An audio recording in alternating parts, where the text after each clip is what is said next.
ओम श्री गणेशाय नमः। आप सभी को माघ मास के संकट चौथ की हार्दिक शुभकामनाएं। आज संकट चौथ के दिन जो भी भक्त सच्चे मन से विघ्नहर्ता भगवान गणेश जी की पूजा करके व्रत रखता है और व्रत की कथाएं सुनता है, विघ्नहर्ता भगवान गणेश जी उनके सभी संकटों को दूर करते हैं। आज आप सुनेंगे संकट चौथ के दिन सुनी जाने वाली कुछ पौराणिक कथा। अगर आपको ये कथा पसंद आए तो प्लीज वीडियो को लाइक जरूर कीजिएगा और चैनल को भी सब्सक्राइब कीजिएगा। एक समय की बात है, विष्णु भगवान का विवाह लक्ष्मी जी के साथ निश्चित हो गया। विवाह की तैयारियां होने लगी। सभी देवताओं को निमंत्रण भेजे गए, परंतु गणेश जी को निमंत्रण नहीं दिया। कारण जो भी रहा हो, अब भगवान विष्णु की बारात जाने का समय आ गया। सभी देवता अपनी पत्नियों के साथ विवाह समारोह में आए। उन सब ने देखा कि गणेश जी कहीं दिखाई नहीं दे रहे हैं। तब वे आपस में चर्चा करने लगे कि क्या गणेश जी को नहीं न्योता है या स्वयं गणेश जी आए ही नहीं। सभी को इस बात पर आश्चर्य होने लगा। तभी सबने विचार किया कि विष्णु भगवान से ही इसका कारण पूछा जाए। विष्णु भगवान से पूछने पर उन्होंने कहा कि हमने गणेश जी के पिता भोलेनाथ महादेव को न्योता भेजा है। यदि गणेश जी अपने पिता के साथ आना चाहते हो तो आ जाते, अलग से न्योता देने की कोई भी आवश्यकता नहीं थी। दूसरी बात यह है कि उनको 1.25 मन मूंग, 1.25 मन चावल, 1.25 मन घी और 1.25 मन लड्डू का भोजन दिन भर में चाहिए। यदि गणेश जी नहीं आएंगे तो कोई बात नहीं, दूसरे के घर जाकर इतना सब खाना पीना भी अच्छा नहीं लगता। प्रिय भक्तों, इतनी वार्ता कर ही रहे थे कि किसी एक ने सुझाव दिया, यदि गणेश जी आ भी जाए तो उनको द्वारपाल बनाकर बिठा देंगे कि आप घर की देखभाल करना। आप तो चूहे पर बैठकर धीरे धीरे चलोगे तो बारात से बहुत पीछे रह जाओगे। ये सुझाव भी सबको पसंद आ गया। तब विष्णु भगवान ने अपनी सहमति दे दी। प्रिय भक्तों, तब होना क्या था, इतने में गणेश जी वहां पहुंचे और उन्हें समझा बुझाकर घर की रखवाली करने बिठा दिया। बारात चलती, तब नारद जी ने देखा कि गणेश जी तो दरवाजे पर ही बैठे हुए हैं। तो वे गणेश जी के पास गए और रुकने का कारण पूछा। गणेश जी कहने लगे कि विष्णु भगवान ने मेरा बहुत अपमान किया है। नारद जी ने कहा कि आप अपनी मूसक सेना को आगे भेज दो तो वे रास्ता खोद देंगे, जिससे उनके वाहन धरती में धंस जाएंगे। तब आपको सम्मान पूर्वक बुलाना ही पड़ेगा। प्रिय भक्तों, अब तो गणेश जी ने अपनी मूसक सेना जल्दी से आगे भेज दी और सेना ने जमीन पोली कर दी। जब बारात वहां से निकली तो रथों के पहिए धरती में धंस गए। लाख कोशिश करे परंतु पहिए नहीं निकले। सभी ने अपने अपने उपाय किए परंतु पहिए तो नहीं निकले, बल्कि जगह जगह से टूट गए। किसी की समझ में नहीं आ रहा था कि अब क्या किया जाए। अब तो नारद जी ने कहा, आप लोगों ने गणेश जी का अपमान करके अच्छा नहीं किया। यदि उन्हें मनाकर लाया जाए तो आपका कार्य सिद्ध हो सकता है और यह संकट भी टल सकता है। शंकर भगवान ने अपने दूत नंदी को भेजा और वे गणेश जी को लेकर आए। गणेश जी का आदर सम्मान के साथ पूजन किया। तब कहीं रथ के पहिए निकले। अब रथ के पहिए निकल तो गए परंतु वे टूट फूट गए, तो उन्हें सुधारे कौन। पास के खेत में खाती काम कर रहा था, उसे बुलाया गया। खाती अपना कार्य करने से पहले श्री गणेशाय नमः कहकर गणेश जी की वंदना मन ही मन करने लगा। देखते ही देखते खाती ने सभी पहियों को ठीक कर दिया। तब खाती कहने लगा कि हे देवताओं, आपने सर्वप्रथम गणेश जी को नहीं मनाया होगा और ना ही उनका पूजन किया होगा, इसलिए तो आपके साथ ये संकट आया है। हम तो मूर्ख और अज्ञानी हैं, फिर भी पहले गणेश जी को पूजते हैं, उनका ध्यान करते हैं। आप लोग तो देवतागण हैं, फिर भी आप गणेश जी को कैसे भूल गए। अब आप सभी लोग भगवान श्री गणेश जी की जय बोलकर जाएं, तो आपके सब काम बन जाएंगे और कोई संकट भी नहीं आएगा। अब सभी को अपनी अपनी गलती का पश्चाताप हुआ और सबने भगवान गणेश की जय जयकार किया और जय जयकार करते हुए बारात वहां से चल दी और विष्णु भगवान का लक्ष्मी जी के साथ विवाह संपन्न करा के सभी सकुशल घर लौट आए। हे गणेश जी महाराज, आपने जैसे विष्णु भगवान के कार्य को सिद्ध किया वैसे सभी के कार्य को सिद्ध करना। बोलो गणेश भगवान की जय। पौराणिक कथा के अनुसार एक बार माता पार्वती स्नान करने के लिए जा रही थी। तब उन्होंने अपने शरीर के उपटन से एक मूर्ति का निर्माण किया, जिसमें उन्होंने प्राण प्रतिष्ठा की और वह बालक के रूप में जी उठा। माता पार्वती ने उसका नाम रखा गणेश। तब उन्होंने अपने पुत्र गणेश को आदेश दिया कि पुत्र, जब तक मैं स्नान करके वापस ना लौटूं तब तक किसी को भी अंदर मत आने देना। गणेश जी अपनी माँ की आज्ञा का पालन करते हुए दरवाजे के बाहर ही खड़े होकर पहरा देने लगे। ठीक उसी समय भगवान शिव माता पार्वती से मिलने पहुंची, लेकिन गणेश जी तो माँ की आज्ञा का पालन कर रहे थे और माँ के सच्चे भक्त थे। उन्होंने शिव जी को अंदर जाने से रोक दिया। पहले तो भगवान शिव ने उस बालक को प्यार से समझाया, लेकिन जब वह नहीं माना तब भगवान शिव ने क्रोधित होकर त्रिशूल से बालक गणेश की गर्दन को धड़ से अलग कर दिया।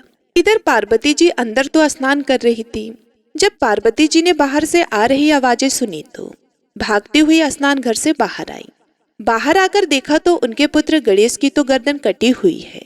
यह देखकर वे घबरा गई और भगवान शिव को कहने लगी कि उन्होंने भगवान शिव को बताया कि यह उनका अपना पुत्र है। भगवान शिव को जब पता चला तो उन्हें बहुत पश्चाताप हुआ। माता पार्वती भगवान शिव से अपने बेटे के प्राण वापस लाने की विनती करने लगी। तब भगवान शिव ने माता पार्वती की बात मानते हुए बालक गणेश को जीवन दान तो दे दिया, लेकिन गणेश जी के गर्दन की जगह एक हाथी के बच्चे का सिर लगाना पड़ा। उसी दिन से सभी महिलाएं अपने बच्चों की रक्षा के लिए गणेश चतुर्थी का व्रत रखती हैं और उसी दिन के बाद से भगवान गणेश का नाम गजानन भी पड़ गया। संकष्टी चतुर्थी की दूसरी कथा मिट्टी के बर्तन बनाने वाले एक कुम्हार से जुड़ी है। इस कथा के अनुसार एक बार एक राज्य में एक कुम्हार रहता था। एक दिन वह मिट्टी के बर्तन पकाने के लिए आवा लगा रहा था। आवा कहते हैं मिट्टी के बर्तन पकाने के लिए आग जलाने को। अब उसने आवा तो लगा दिया, लेकिन उसमें मिट्टी के बर्तन पके नहीं। कुम्हार बार बार प्रयास करता रहा, लेकिन मिट्टी के बर्तन हर बार कच्चे ही रह जाते। यह देखकर कुम्हार बहुत ही परेशान हो गया। वह राजा के पास गया। तब राजा ने राजपुरोहित को बुलाकर कोई उपाय सुझाने के लिए कहा। थोड़ी देर तक सोचने के बाद राजपुरोहित ने कहा कि महाराज, यदि हर दिन गांव के एक एक घर से एक एक बच्चे की बलि दी जाए तो रोज आवा नहीं लगेगा। राजा ने आज्ञा दे दी कि पूरे नगर से हर दिन एक बच्चे की बलि दी जाएगी। कई दिनों तक ऐसा ही चलता रहा। हर घर से एक बच्चे की बलि दी जाती रही और फिर एक बुढ़िया के घर की बारी आई, लेकिन उसके बुढ़ापे का एकमात्र सहारा उसका अकेला बेटा अगर बलि चढ़ जाएगा तो फिर बुढ़िया का क्या होगा। यह सोचकर बेचारी बुढ़िया बहुत ही परेशान हो गई। उसने संकट की सुपारी और धूप अपने बेटे को दी और कहा कि जा बेटा, संकट माता तुम्हारी रक्षा करेंगी। और वे खुद संकट माता का ध्यान करने लगी।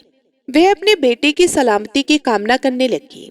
उधर अगली सुबह जब कुम्हार ने उठकर देखा कि आवा भी पक गया और वह बालक भी पूरी तरह से सुरक्षित है, यह सब देखकर कुम्हार हैरान रह गया। उसने बालक से पूछा कि ऐसे कैसे हो गया। तब बालक बताने लगा कि उसकी माँ हर बार नियम से संकट चौथ और महीने में पड़ने वाली चतुर्थी का व्रत किया करती है। संकट माता की कृपा से इसी कारण वे जीवित बच गया है। और फिर संकट माता की कृपा से नगर के वे अन्य सभी बालक जिनकी बलि दी गई थी वे सभी भी दोबारा जी उठे। पौराणिक मान्यताओं के अनुसार उसी दिन से, खासकर संकट चौथ के दिन, माएँ अपने बेटों की लंबी उम्र की कामना से भगवान गणेश की पूजा और व्रत करती हैं। अब सुनिए संकट चौथ के दिन सुनी जाने वाली देवरानी और जेठानी की कथा।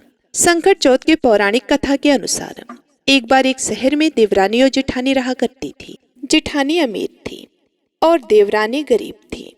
देवरानी गणेश जी की भक्त थी। देवरानी का पति जंगल से लकड़ी काटकर बेचता था और अक्सर बीमार रहता था। देवरानी जेठानी के घर का सारा काम करती और बदले में जेठानी बचा हुआ खाना, पुराने कपड़े आदि उसको दे देती थी। इसी से देवरानी का परिवार चल रहा था। माघ महीने के कृष्ण पक्ष की चौथ को देवरानी ने तिल चौथ का व्रत किया। कुछ रुपए का तिल व गुड़ लाकर तिलकुट बनाया। पूजा करके संकट चौथ की कथा सुनी और तिलकुटा को सीके में रख दिया और सोचा कि चांद उगने पर पहले तिलकुटा खाऊंगी और उसके बाद ही कुछ अन्य चीज खाऊंगी। कथा सुनकर वे जेठानी के यहाँ चली गई। खाना बनाकर जेठानी के बच्चों से खाना खाने को कहा तो बच्चे बोले, माँ ने व्रत किया है, माँ भूखी है। जब माँ खाना खाएंगी हम भी तभी खाएंगे। जेठ जी को खाना खाने को कहा तो जेठ जी बोले, मैं अकेला नहीं खाऊंगा। जब चांद निकलेगा तब सब लोग खाएंगे, तभी मैं भी खाऊंगा। जेठानी ने उससे कहा कि आज तो किसी ने भी अभी तक खाना नहीं खाया है, तुम्हें कैसे दे दूं? तुम सुबह ही सवेरे का बचा हुआ खाना ले जाना। देवरानी के घर पर पति बच्चे सब आस लगाए बैठे थे कि आज तो त्योहार है, इसलिए कुछ पकवान आदि खाने को मिलेगा। परंतु जब बच्चों को पता चला कि आज तो रोटी भी नहीं मिलेगी तो बच्चे रोने लगे उसके पति को भी बहुत गुस्सा आया और कहने लगा कि सारा दिन काम करके भी 2 रोटी नहीं ला सकती तो काम ही क्यों करती हो। पति ने गुस्से में आकर पत्नी को कपड़े धोने के धोबन से मारा। धोबन हाथ से छूट गया तो पाटे से मारा। वे बेचारी गणेश जी को याद करती हुई रोते रोते पानी पीकर सो गई। उस दिन गणेश जी देवरानी के सपने में आए और कहने लगे कि धोबन मारी पाटे मारी, सो रही है या जाग रही है। वह बोली कि कुछ सो रही हूँ कुछ जाग रही हूँ। प्रिय भक्तों, अब गणेश जी बोले कि मुझे तो भूख लगी है, कुछ खाने को दो। तो देवरानी बोली कि क्या दूं, मेरे घर में तो अन्न का एक भी दाना नहीं है। जिठानी बचा कुचा खाना देती थी, आज वह भी नहीं मिला। पूजा का बचा हुआ तिलकुट सीके में पड़ा है, वही खा लो। तिलकुटा खाने के बाद गणेश जी बोले, धोवने मारी पाटे मारी, निमटाई लगी है, कहाँ निपटे। वह बोली, यह पड़ा घर, जहाँ इच्छा हो वहीं निपट लो। फिर गणेश जी बच्चे की तरह बोले, अब कहाँ पोछो। नींद में मग्न अब देवरानी को बहुत गुस्सा आया कि कब से तंग किए जा रहे हैं। सो बोली कि मेरे सर पर पोछो। और कहाँ पोछोगे। सुबह जब देवरानी उठी तो यह देखकर हैरान रह गई कि पूरा घर हीरे मोती से जगमगा रहा है। सिर पर जहाँ विनायक जी पोछनी कर गए थे, वहाँ हीरे के टीके व बिंदी जगमगा रहे थे। उस दिन देवरानी जिठानी के यहाँ काम करने नहीं गई। बड़ी देर तक राह देखने के बाद जिठानी ने बच्चों को देवरानी को बुलाने भेजा। जिठानी ने सोचा, कल खाना नहीं दिया इसलिए शायद देवरानी बुरा मान गई है। बच्चे बुलाने गए और बोले कि चाची चलो, माँ ने बुलाया है, सारा काम पड़ा है। देवरानी ने जवाब दिया, अब उसकी जरूरत नहीं है, घर में सब भरपूर है गणेश जी के आशीष से। बच्चों ने घर जाकर माँ को बताया कि चाची का तो पूरा घर हीरे मोतियों से जगमगा रहा है। जिठानी दौड़ती हुई देवरानी के पास आई और पूछा कि यह सब कैसे हुआ। देवरानी ने उसके साथ जो हुआ वह सब कुछ कह डाला। घर लौटकर जिठानी ने अपने पति से कहा कि आप मुझे धोने और पाटे से मारो। उसका पति बोला कि भली मानस, मैंने कभी तुम पर हाथ भी नहीं उठाया, मैं तुम्हें धोने और पाटे से कैसे मार सकता हूँ। वे नहीं माने और जिद करने लगी। मजबूरन पति को उसे मारना पड़ा। उसने ढेर सारा घी डालकर चूरमा बनाया और सीके में रखकर सो गई। रात को चौथ विनायक जी सपने में आए, कहने लगे भूख लगी है, क्या खाऊं। जिठानी ने कहा कि हे गणेश जी महाराज, मेरी देवरानी के यहाँ तो आपने सूखा तिलकुट खाया था, मैंने तो झरते घी का चूरमा बनाकर आपके लिए सीके में रखा है। फल और मेवे भी रखे हैं, जो चाहे खा लीजिए। बाल स्वरूप गणेश जी बोली, अब निपटे कहाँ। जिठानी बोली, उसके यहाँ तो टूटी फूटी झोपड़ी थी, मेरे यहाँ तो कंचन के महल है, जहाँ चाहो निपटो। फिर गणेश जी ने पूछा, अब पोछू कहाँ। जिठानी बोली, मेरे ललाट पर बड़ी सी बिंदी लगाकर पोछ लो। धन की भूखी जिठानी सुबह बहुत जल्दी उठ गई। सोचा कि घर हीरे जवाहरात से भर चुका होगा, पर देखा तो पूरे घर में गंदगी फैली हुई थी, तेज बदबू आ रही थी। उसके सिर पर भी बहुत सी गंदगी लगी हुई थी। उसने कहा कि हे गणेश जी महाराज, यह आपने क्या किया, मुझसे रूठे और देवरानी पर टूटे। जिठानी ने घर की सफाई करने की बहुत कोशिश की, परंतु गंदगी और ज्यादा फैलती गई। जिठानी के पति को मालूम चला तो वह भी बहुत गुस्सा हुआ और बोला कि तेरे पास इतना सब कुछ था, फिर भी तेरा मन नहीं भरा। परेशान होकर चौथ के गणेश जी से मदद की विनती करने लगी। गणेश जी ने कहा, देवरानी से जलन के कारण तूने जो किया था, यह उसी का फल है। अब तू अपने धन में से आधा उसे दे देगी, तभी यह साफ होगा। उसने आधा धन बांट दिया, किंतु मोहरे की एक हांडी चूल्हे के नीचे गाड़ रखी थी। उसने सोचा किसी को पता नहीं चलेगा और उसने उस धन को नहीं बांटा। उसने कहा कि हे श्री गणेश जी, अब तो अपना यह बिखराव समेटो। वे बोले कि पहले चूल्हे के नीचे गाड़ी हुई मोहरों की हांडी सहित ताक में रख दो, सुई के भी 2 हिस्से कर दो। इस प्रकार गजानन ने बाल स्वरूप में आकर सुई जैसी छोटी चीज का भी बंटवारा किया और अपनी माया समेटी। हे गणेश जी महाराज, जैसे आपने देवरानी पर कृपा की, वैसी सभी पर करना। कहानी कहने वाले, सुनने वाले व हुकार भरने वाले सब पर कृपा करना, लेकिन जिठानी को जैसी सजा दी वैसे किसी को मत देना। बोलिए गणेश जी महाराज की जय। बोलिए चौथ माता की जय। अब सुनते हैं संकट माता की कथा। हे संकटा माता, इस कथा को सुनने वाले सभी भक्तों की रक्षा करना। पौराणिक कथा के अनुसार किसी गांव में एक बूढ़ी माँ अपने पुत्र के साथ रहती थी, जिसका नाम था रामनाथ। उस बूढ़ी माँ का परिवार बहुत गरीब था। उसके बेटे का विवाह हो जाने के बाद रामनाथ की पत्नी रामनाथ को तरह तरह के ताने दिया करती थी। अपनी पत्नी के तानों से परेशान होकर एक दिन उसने सोचा कि मैं अब धन कमाने के लिए विदेश जाऊंगा और वहां से ढेर सारा धन कमा कर लाऊंगा, जिससे हमारी गरीबी दूर हो जाएगी। ऐसा सोचकर वह अपनी माँ का आशीर्वाद लेकर विदेश कमाने के लिए चला गया। बेटा तो परदेश कमाने के लिए चला गया, लेकिन बूढ़ी माँ की बहू ने अब उन पर ही अत्याचार करना शुरू कर दिया। वे बात बात पर उन्हें भला बुरा कहने लगी। एक दिन दुखी होकर बूढ़ी माँ कुएं के पास जाकर रोने लगी। इस प्रकार वे कई दिनों तक कुएं के पास जाकर रोती रहती थी। एक दिन उस कुएं में से एक माता निकली और बूढ़ी माँ से कहने लगी कि हे माई, तुम यहाँ पर क्यों रो रही हो? क्या तुम्हें कोई कष्ट है? कोई कष्ट है तो मुझे बताओ, मैं तुम्हारे कष्ट को दूर करने का प्रयास करूंगी। प्रिय भक्तों, कई बार कहने के बाद भी बूढ़ी माँ ने उस माँ को कुछ नहीं बताया जो कुएं से निकली थी। बार बार पूछने पर बूढ़ी माँ कहने लगी, तुम मुझसे बार बार ये क्यों पूछ रही हो? अगर मैं तुम्हें अपना दुख बता दूं तो क्या तुम मेरे सारे दुखों को दूर कर दोगी? प्रिय भक्तों, दरअसल वह माता और कोई नहीं, स्वयं संकटा माता थी, जो बूढ़ी माँ का दुख दूर करने के लिए ही वहाँ प्रकट हुई थी। तब संकटा माता उनसे कहने लगी कि तुम मुझे अपना दुख बताओ, मैं तुम्हारे दुखों को अवश्य ही दूर कर दूंगी। जब बूढ़ी माँ कहने लगी, मेरा एक ही बेटा था, वे धन कमाने के लिए परदेश चला गया है और उसके जाने के बाद यहाँ मुझे मेरी बहू खूब ताने मारती है। मेरा ध्यान रखने की बजाय मुझे खूब सताती है, जिससे परेशान होकर मैं रोज यहाँ कुएं के पास आकर रोककर अपना दुख दूर कर लेती हूँ और मेरा मन भी हल्का हो जाता है। तब संकटा माता उन बूढ़ी माँ से कहने लगी कि यहाँ पास के जंगल में एक संकटा माता का मंदिर है, तुम उनकी पूजा करो, उन्हें अपना दुख बताओ, उनसे प्रार्थना करो कि वह तुम्हारे संकटों को दूर कर दें। जो भी संकटा माता की पूजा करता है और व्रत रखता है, वे उनके सभी संकटों को दूर कर देती हैं। संकटा माता बहुत ही दयालु हैं। वे निर्धन व्यक्तियों को धनवान बनाती हैं, निसंतान लोगों को संतान देती हैं। वे तुम्हारे संकटों को अवश्य ही दूर करेंगी। यह बात सुनकर बूढ़ी माँ ने सोचा कि अब तो मैं संकटा माता की पूजा और व्रत अवश्य ही करूंगी। कुछ ही दिनों के बाद माघ मास के कृष्ण पक्ष की चतुर्थी तिथि को बूढ़ी माँ ने संकटा माता का व्रत रखा। संकटा माता का व्रत रखने से संकटा माता प्रसन्न हुई और प्रकट होकर उन्होंने बुढ़िया से कहा कि तुम्हें किस प्रकार का दुख है, मैं तुम्हारे सभी दुखों को अवश्य ही दूर करूंगी। तब बूढ़ी माई ने संकटा माता को अपनी पूरी कहानी, अपना पूरा दुख बता दिया।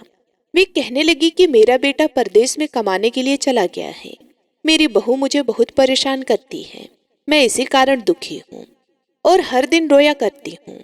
अगर आप मेरा दुख दूर कर सकती हैं तो बस मेरा बेटा परदेश से कमाकर वापस आ जाए और मेरी बहू भी मुझ पर अत्याचार करना बंद कर दे, तो मेरे जीवन से सारे दुख दूर हो जाएंगे। यह सुनकर संकटा माता ने उस बूढ़ी माँ से कहा कि आप घर वापस जाओ और मेरी पूजा करो, तुम्हारा लड़का सकुशल घर वापस आ जाएगा। मेरी पूजा करना और सुहागिन स्त्रियों को अपने घर पर भोजन कराने के लिए बुलाना। जब तुम ऐसा करोगी तब तुम्हारा पुत्र अवश्य ही तुम्हारे घर वापस लौट आएगा और तुम्हारी बहू को भी सद्बुद्धि मिल जाएगी। संकटा माता के कहे अनुसार उस बूढ़ी माई ने व्रत किया और सुहागिनों को भोजन कराने की तैयारी में लग गई। बूढ़ी माई जब सुहागिनों को भोजन कराने के लिए लड्डू बना रही थी, तब 7 लड्डू की जगह 8 लड्डू बन गए। तब बूढ़ी माई को यह बात बताने लगी कि ऐसा कैसे हो गया, मुझसे गिनती गिनने में गलती क्यों हो गई। उसी समय संकटा माता उस बुढ़िया के पास आई और बुढ़िया से कहने लगी कि तुम परेशान क्यों हो, आज तुम्हारे घर पर इतना बड़ा उत्सव है और तुम दुखी दिखाई दे रही हो। तो बुढ़िया कहने लगी कि मैंने तो सुहागिन महिलाओं के लिए लड्डू बनाकर रखे और मैंने गिनकर लड्डू बनाए थे, फिर भी वे 7 की जगह 8 लड्डू बन गए हैं, इसी कारण मैं परेशान हूँ। तब संकटा माता कहने लगी कि क्या तुमने किसी बुढ़िया को भी आमंत्रित किया है? तब तो बुढ़िया कहने लगी, नहीं, मैंने तो किसी भी बुढ़िया को आमंत्रित नहीं किया, परंतु आप कौन हैं? संकटा माता ने कहा कि मैं वही बुढ़िया हूँ, मुझे भी भोजन कराओ और उस बुढ़िया ने ही संकटा माता को फिर भोजन के लिए आमंत्रित कर दिया। वहां पर बहुत सारी सुहागिन महिलाएं पहुंची और उनको लड्डू और ठाई का भोजन कराया, जिससे उस बुढ़िया पर संकटा माता प्रसन्न हो गई। और फिर माता ने उसके पुत्र को याद दिलाया कि घर पर उसकी माता और उसकी पत्नी उसे बहुत याद कर रही हैं। तब वह लड़का अपनी माता और अपनी पत्नी से मिलने के लिए गांव आने के लिए तैयार हो गया। जब बुढ़िया सुहागिनों को भोजन करा रही थी, तब किसी व्यक्ति ने उस बुढ़िया से कहा कि आपका बेटा आ रहा है, लेकिन बुढ़िया ने अनसुना कर दिया। कहने लगी कि मैं काम कर रही हूँ और भोजन करा रही हूँ। लड़के को कह दो कि वहीं पर बैठा रहे, मैं उससे बाद में मिलूंगी। जब उसकी बहू ने अपने पति के आने का समाचार सुना, तब वह अपने पति का स्वागत करने के लिए चली गई। लड़के ने पत्नी को देखकर सोचा कि मेरी पत्नी मुझसे कितना प्रेम करती है, जो मेरे आने की खबर मिलते ही मुझसे तुरंत मिलने के लिए आ पहुंची। परंतु मेरी माँ मुझसे प्रेम नहीं करती, इसलिए वे खबर मिलने के बाद भी मुझसे मिलने के लिए नहीं आई। उधर पूजा समाप्त हुई तो वे बुढ़िया अपने घर पहुंची और संकटा माता की कृपा से उस लड़के का मन अपनी पत्नी की ओर से हट गया। और माँ ने लड़के से कहा कि मैं तुम्हारी घर वापसी के लिए संकटा माता का व्रत रख रही थी और मुझे उस समय सुहागिन महिलाओं को भोजन कराना था, इसलिए मैं तुम्हारे पास नहीं आ सकी। यह सुनकर वह लड़का अपनी माँ से गले लग गया और अपनी पत्नी पर नाराज होते हुए अपनी माँ से कहने लगा कि माँ, अगर यह औरत यहाँ पर रहेगी तो मैं यहाँ पर नहीं रहूंगा। तब बूढ़ी माँ कहने लगी कि मैंने बहुत कठिन व्रत करके तुम्हें प्राप्त किया है बेटा, इसलिए तुझे तो मैं नहीं छोड़ सकती, लेकिन तुम अगर अपनी पत्नी का त्याग करना चाहते हो तो कर सकते हो। फिर माँ ने अपनी बहू को घर से निकाल दिया और वो घर से निकलने के बाद एक पीपल के पेड़ के नीचे जाकर रोने लगी। जिस समय बहू पीपल के पेड़ के नीचे बैठकर रो रही थी, उसी समय वहां से एक राजा जा रहा था। राजा ने जब उसे रोते हुए देखा तो उसके पास गया और कहने लगा कि तुम यहाँ बैठकर रो क्यों रही हो। तब उसने राजा को अपनी सारी कहानी बता दी। राजा कहने लगा कि तुम दुखी मत होना, मैं आज से तुम्हें अपनी बहन मानता हूँ, चलो मेरे साथ चलो। ऐसा कहकर बहू उसके साथ चली गई। राजा ने अपनी रानी को पूरी बात बताई। तब रानी ने उसको अपनी बहन बना लिया। जब बहू राजमहल में खूब राजपाट के साथ रहने लगी, तब संकटा माता का दिन आया और बहू ने भी व्रत रखा और सुहागिन औरतों को भोजन कराने के लिए लड्डू बनाकर रखे। उस दिन महल में और भी सुहागिन महिलाएं भोजन करने के लिए आई हुई थी। उसने रानी को भी आमंत्रित किया था। रानी ने जब देखा कि वह सूखी लड्डू खा रही हैं, तब उसने कहा कि तुम मावा मिठाई और खीर खाने वाली स्त्री आज सूखे लड्डू क्यों खा रही हो। और रानी ने इस तरह संकटा माता का भी अपमान कर दिया था। बहू के व्रत करने से, पूजा पाठ करने से, सुहागिन महिलाओं को भोजन कराने से उसके पति को अपनी पत्नी की याद आ गई और वह अपनी पत्नी को ढूंढते ढूंढते राजमहल में पहुंच गया। राजमहल में आकर उसने अपनी पत्नी से क्षमा मांगी और उसे वापस ले जाने लगा था। जब रानी कहने लगी तुम अपने पति के साथ जा रही हो तो चली जाओ, तब बहू उनसे कहने लगी तुमने संकटा माता का अपमान किया है। हे रानी, जब मैंने उनका अपमान किया था तब आप ही ने मुझे सहारा दिया था। यदि आप पर किसी भी प्रकार का कोई संकट आए तो मैं आपको सहारा अवश्य दूंगी। आप सभी मेरी कुटिया में आ जाना। ऐसा कहकर बहू वहां से अपने पति के साथ चली गई। उधर बहू के महल से जाते ही उस महल में गरीबी छा गई, उन पर भारी संकट आ गया। तब रानी राजा से कहने लगी कि तुम कैसी बहन को घर लाए थे कि वे हमें कष्ट में छोड़कर चली गई हैं। तब रानी ने राजा को बताया कि जब तुम्हारी बहन जा रही थी, उसने कहा था कि यदि तुम पर कोई भी संकट आए तो मेरे यहाँ आ जाना अपना दुख दूर करने के लिए। राजा और रानी दोनों उस बहू के घर पहुंच गए। बहू को जब सारी बात पता चली तो वे कहने लगी कि यह सब संकटा माता का अपमान करने के कारण हुआ है। यदि आप मेरी बात मानो तो संकटा माता का व्रत करो और सुहागिन महिलाओं को भोजन कराओ, जिससे तुम्हारे सारे दुख दूर हो जाएंगे। उनके कहे अनुसार राजा रानी ने फिर ऐसा करना प्रारंभ कर दिया। राजा और रानी दोनों मिलकर कई दिनों तक संकटा माता से माफी मांगते रहे। फिर एक दिन की बात है कि रात में रानी के सपने में संकटा माता एक बुढ़िया का रूप धारण करके आई और उनसे कहने लगी कि तुम अपने राज्य में वापस चले जाओ और वहां पर संकटा माता की पूजा और व्रत करना, तुम्हारे सभी कष्ट दूर हो जाएंगे। उस बुढ़िया की बात को मानकर वे दोनों पति पत्नी अपने राज्य की ओर वापस आ गए। राज्य में जाकर वे संकटा माता का व्रत रखने लगी, सुहागिन महिलाओं को भोजन कराने लगी। तब संकटा माता ने उनको क्षमा कर दिया। वे दोबारा से संकटा माता की कृपा से धनवान हो गए थे। उनकी सारी धन संपत्ति भी वापस मिल चुकी थी। तभी से राजा और रानी संकटा माता का व्रत करने लगे थे। ऐसी है संकटा माता, अपने भक्तों के सभी दुख दूर करती हैं। बोलिए संकटा माता की जय। आइए अब बड़े ही प्रेम से चौथ माता की कथा को सुनते हैं। आज के दिन चौथ माता की कथा को सुनने से ही व्रत पूर्ण माना जाता है तथा समस्त मनोकामनाएं पूर्ण होती हैं। एक सेठ और सेठानी थी। उनका एक बेटा और बहू। बहू सबको भोजन करा के फिर स्वयं भोजन करती। एक पड़ोसन ऐसी भी थी जो रोज पूछती कि बहू आज क्या बनाया, क्या खाया है। बहू कहती कि ठंडो बासी। एक दिन उसके पति ने ऐसा सुनकर विचार किया कि आज तो पकवान बनाए जाएं, फिर देखी कि मेरी पत्नी क्या कहती है। उसने तरह तरह के पकवान बनवाए और घर के सभी लोगों ने एक साथ बैठकर भोजन किया। आज भी पड़ोसन ने पूछा तो बहू ने कहा ठंडो बासी। सेठ के लड़के ने सोचा हो ना हो कोई बात अवश्य है जिससे कि मेरी पत्नी ऐसा कहती है। उसने पत्नी से पूछा तुम रोज ठंडो बासी खाया ऐसा क्यों कहती हो, जबकि आपने और हम सबने एक साथ बैठकर कई तरह के पकवान खाए। उसकी पत्नी बोली अपन जो खा रहे हैं वह बाप बूढ़ों की कमाई है। जिस दिन आप कमा कर लाओगे उस दिन मैं समझूंगी कि ताजा भोजन कर रहे हैं। अब एक दिन लड़के ने माँ से कहा कि मैं एक बड़े शहर में कमाई करने जा रहा हूँ। माँ बोली बेटा अपने पास इतना धन है कि 7 पुश्त भी बैठकर खाएगी तो भी खत्म नहीं होगा। माँ के मना करने पर भी बेटे ने स्वयं कमाने का दृढ़ निश्चय कर लिया और जाते समय पत्नी से कहा कि मैं जब तक कमाकर बहुत सा धन लेकर ना आऊं तुम चूल्हे की आग मत बुझने देना। एक दिन चूल्हे की आग बुझ गई तो वे मन ही मन घबराने लगी, कहीं मेरे पति पर संकट तो नहीं आन पड़ी। जल्दी से पड़ोस में से आग लाकर चूल्हे में रख दूं, ऐसा विचार करके पड़ोस में गई। वहाँ पड़ोसन चौथ माता का व्रत पूजन कर रही थी। पड़ोसन ने कहा थोड़ी देर में आकर ले जाना। बहू ने पड़ोसन से पूछा कि आप यह क्यों करती हो, इससे क्या मिलता है। पड़ोसन ने कहा कि चौथ माता के इस व्रत को करने से अन्न लक्ष्मी मिले और अपनी मनोकामना पूरी हो। अब बहू भी चौथ माता का व्रत करने लगी। दीवार पर चौथ माता बनाई। उस दिन से घी गुड़ का चूरमा बनाकर रात्रि को चंद्रमा को अर्घ्य देकर भोजन करती। ऐसा करते करते बहुत दिन हो गए।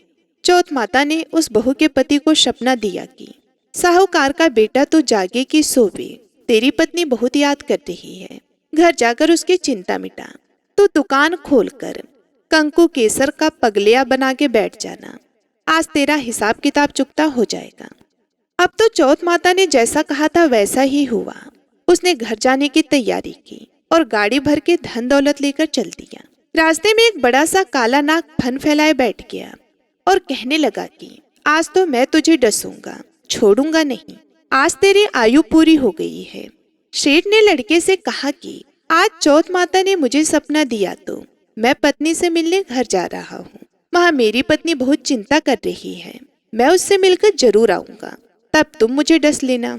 नाग ने कहा कि तुम शपथ पूर्वक कहकर जाओ तो मैं तुम्हें जाने दूंगा, परंतु लौट कर नहीं आए तो तुम्हारे घर आकर मैं तुम्हें डस लूंगा। इस प्रकार सर्फ को वचन देकर वह अपने घर पहुंचा। वहां सभी से हंसी खुशी से मिला और भोजन करने उदास होकर बैठ गया। उसकी पत्नी ने उदास होने का कारण पूछा तो पति ने काले नाग वाली बात बताते हुए कहा कि यदि मैं उसके पास नहीं जाऊंगा तो वे घर आकर ही मुझे डस लेगा। पत्नी बहुत चतुर थी। उसने कहा कि आप घबराओ नहीं, लेट जाओ, मैं एक उपाय करती हूँ। पत्नी ने कमरे की 7 पेड़ी धोई। पहली पेड़ी पर रेत, दूसरी पर इत्र, तीसरी पर गुलाल फूल, चौथी पर कंकु केसर, 5वीं पर लड्डू पेड़ा, 6ठी पर गादी गलीचा और 7वीं पेड़ी पर दूध का कटोरा भरकर रख दिया। इस प्रकार वे 7 पेड़ी सजाकर बैठ गई। आधी रात होते ही नाग आकर पेड़ी चढ़ने लगा। पहली पेड़ी पर रेत में लौट गया और कहने लगा कि सेठ की बहू ने आराम तो बहुत दिया, पर वचनों से बदकर आया हूँ, सो डसूंगा जरूर ही। इसी प्रकार 7 पेड़ियों पर नाग आराम करता हुआ और कहता हुआ कि डसूंगा जरूर कमरे में जाने ही वाला था कि चौथ माता ने विचार किया कि मैं इसे नहीं बचाऊंगी।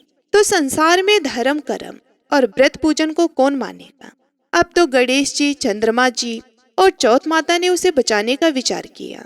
चंद्रमा जी ने उजाला किया, चौथ माता ढाल बनी और गणेश जी ने तलवार लेकर नाग को मार दिया और ढाल से ढक दिया। अब बहू भी थकी हारी सो गई। दिन उगा तो लोग बेटे से मिलने आए, परंतु बेटा बहू तो उठे ही नहीं थे।